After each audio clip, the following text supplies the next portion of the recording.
দক্ষিণ পূর্ব এশিয়ার দেশ ফিলিপাইনে আশ্চর্যজনকভাবে জেগে উঠেছে পুরনো এক শহর। প্রচণ্ড গরমে একটি বাঁধের পানি আংশিক শুকিয়ে যাওয়ার পর দৃশ্যমান হয়ে উঠেছে শহরটি। জানা গেছে পান্তাবানগান নামের ওই শহর ৩০০ বছরের পুরনো।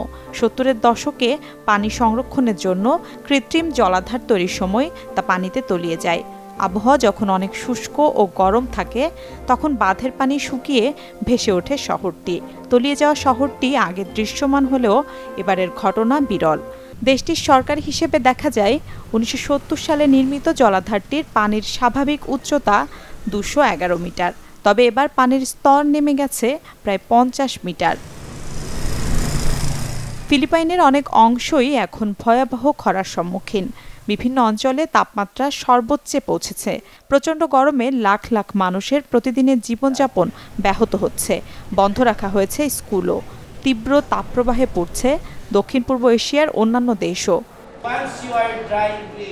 মিলা খন্দকার, চ্যানেল 24।